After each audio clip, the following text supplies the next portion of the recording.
Hi everyone, welcome back to my channel. প্রথমটা দেখি তোমরা বুঝতে পেরে গেছো আশা করছি যে আজকে আমার টপিকটা কিসের ওপর। হ্যাঁ, আমি সাইয়ারা মুভি বানিয়ে এই লুকটা রিক্রিয়েট করবো। আর অবভিয়াসলি আমার লুকটা ভীষণ পছন্দের হয়ে গেছে, কারণ হচ্ছে প্রথমত তো মুভিটা অনেকটাই হিট করেছে, আর দ্বিতীয়ত হচ্ছে এই লুকটা কিন্তু একদম সফটের ওপর নিউড একটা লুক, যেটা কিন্তু সবার ওপরেই প্রায় চলে যায়, কোনো হেভিনেস নেই মেকআপটার মধ্যে, যার কারণে এটা আজকে আমি আমার ওপর ট্রাই করব। তো চলো এক এক করে এবারে স্টেপ বাই স্টেপ এগোনো যাক লুকটার দিকে। তার জন্য প্রথমে আমি একদম একটা ন্যাচারাল ব্রাউন শেডের একটা লেন্স পরে নিয়েছি। এবার আমি বেস মেকআপের দিকে যাব, আর বেসের জন্য প্রথমে আমি স্কিন প্রিপারেশনটা ঠিকভাবে করে নিয়েছিলাম। লেন্স কিন্তু আমার চোখে বারণ থাকা সত্ত্বেও আমি আবারও পরেছি, কারণ আমি লুকটা করব আমি পুরো ডিসিশন নিয়েই নিয়েছিলাম, তাই জন্য আমি নিজেকে তো আটকে রাখতে পারিনি, আর আমার চোখ আর আমাকে কি আটকাবে। যাই হোক, এটাই বলতে চাই যে তোমাদের জন্যই ভিডিও করি, তো প্লিজ তোমরা কেউ স্কিপ করে যেও না, তোমরা একটু শেষ অবধি দেখো, সাপোর্ট করো, ব্যাস এটুকুই অনেক।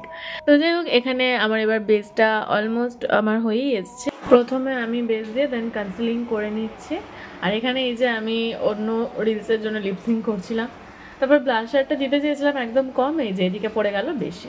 ঠিক আছে, কোনো ব্যাপার না, সেটা ম্যানেজ করে নিয়েছি শেষ অবধি অবশ্যই। তার জন্যই বলি যে শেষ অবধি সবাই প্লিজ দেখো। যাই হোক, এবারে একে একে লুজ পাউডার দিয়ে কম্প্যাক্ট দিয়ে দেন বেস সেট করলাম। তারপরে হচ্ছে হ্যাঁ, আর আমি এখানে হচ্ছে পাউডার কন্ট্রোল পাউডার ব্লাশটা কিন্তু অ্যাপ্লাই করিনি। আর এখানে আই মেকআপটা একদম আমি মিনিমাল রাখার চেষ্টা করেছিলাম, ওই ট্রান্সপারেন্ট কালারটা দিয়েই জাস্ট মাস্কারাটা আমি অ্যাপ্লাই করেছি, আর কিছু কিন্তু আমি চোখের ওপর অ্যাপ্লাই করিনি। এখানে কিন্তু মাস্কারাটার রিভিউ দিতেই হতো, এত ভালো মাস্কারাটা, মানে আমি ডবল কোট না করলেও এত ভলিউম দেয় এখানে। হ্যাঁ, আমি ডবল কোট করেছি, বাট আমি কিন্তু সিঙ্গেল কোটেও অনেকটা ভলিউম দেখেছি। তো এবার লোয়ার ল্যাশ লাইনে হচ্ছে আমি প্রচণ্ড কোটিং করি, আমার পার্সোনালি ভালো লাগে, বাট এই লুকটার জন্য কিন্তু একদম লাইট কোট আমি রেখেছিলাম। এবার দেখো তো চোখটা কাইন্ড অফ এসছে কিনা সেই মেকআপ লুকটার মতন। যাই হোক, হাইলাইটারের পার্ট এসছে। এবার হাইলাইটার কিন্তু একদম বেশি দেওয়া চলবে না, সবটাই মিনিমাল, মানে হাইলাইটারটাও মিনিমালি দিতে হবে। দেখো আমিও কিন্তু একদম অল্পই দিয়েছি। তারপরে হচ্ছে আমি এটা দিয়ে আই কর্নার দুটোতে একটু করে দিয়ে দেবো শিমারটা, যেটা আমি দিয়েছিলাম। দেওয়ার পরে কিন্তু আবার আঙুল দিয়ে আমার একটু না মুছে নিলে শান্তি হয় না, প্রত্যেকবার আমার একই কাহিনী। যাই হোক, এবারে আমার মনে হচ্ছে যে ঠিকঠাক হয়েছে। এখানে আমার অলমোস্ট মেকআপ কমপ্লিট, বাট এটা কিন্তু আমার লিস্টে থাকে না, আইব্রোস। এটা আমি পার্সোনালি সত্যি নিজের ওপর পছন্দ করি না, আমার করতে আমি একদমই পছন্দ করি না, বাট ক্লায়েন্টের ওপর অবশ্যই করি। কিন্তু এখানে কিছু কিছু মেকআপের ক্ষেত্রে হচ্ছে আইব্রোসটা একদম না করলে কিন্তু ডাউন লাগে, আর অ্যাজ আ মেকআপ আর্টিস্ট অবশ্যই করাটা উচিত আমার, যার কারণে আমি এইভাবেই টাচ আপটা দিয়ে নিই। আমি আর প্রমেট থেকে করি না, আমি জাস্ট আইব্রোটাকে এরমভাবে ব্রাশ করে নিয়ে তারপরে হচ্ছে একটা ব্রাউন শ্যাডো দিয়ে সেট করে নিই। এখানে আমার ব্রোজটা কমপ্লিট হয়ে যায়। এই যে তারপরে হচ্ছে আমি একটা নিউড কালারের লিপস্টিক চুজ করেছি, এর সাথেই হচ্ছে আমি একটা গ্লস অ্যাপ্লাই করব। আর এই যে এখানে আমি তোমাদেরকে শেড দেখে উঠতে পারছি না, তারপর আমার নখে লেগে গেছে মাস্কারা। যাই হোক, এখানে আমি একটা কথা বলে রাখি, গ্লস কিন্তু পরলে ভীষণ ভালো লাগে দেখতে ফেসটা।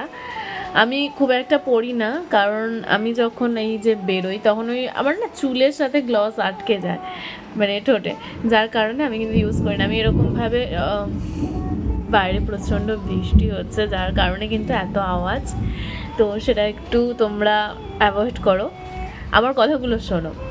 যাই হোক, এখানে আমি দেখো প্রথম হচ্ছে নিউড কালারটা। হ্যাঁ, একটা কথা বলে নিই, এখানে যদি কেউ লিপস্টিকের শেড জানতে চাও আমাকে কমেন্ট করো, আমি জানিয়ে দেবো। এছাড়া আমার দেখানো সম্ভব হচ্ছে না, কেন জানি না, আমার ক্যামেরায় নিচ্ছে না ঠিকভাবে। আমি এই নিউড কালারটা দিয়েই দেখো পুরো লিপটা আমি ফিল করে নিয়েছি। তারপরে হচ্ছে এই গ্লসটাকে জাস্ট অল্প অল্প করে টাচ দিয়ে দিচ্ছি। এখানে যদি কেউ বলে থাকো যে হ্যাঁ গ্লস কম লাগছে কি বেশি লাগছে, সেটা সত্যি বলতে আমি আমার নিজের মতন করে দিয়েছি। জাস্ট লুকটাতে গ্লস ছিল, এটা ঠিক কথা, বাট আমি কম দিয়েছি কি বেশি দিয়েছি সেটা আমি জানি না, আমার যতটুকু ইচ্ছে হয়েছে আমি দিয়েছি। তো দেখো লুকটা আমি আনতে পেরেছি কি না, কাইন্ড অফ একদম আনতে পেরেছি কিনা সেটাও জানিও, আর অল্প আনতে পেরেছি কিনা সেটাও। এখানে একটা বেশ মজার ঘটনা ঘটেছে, সেটা দেখো কি।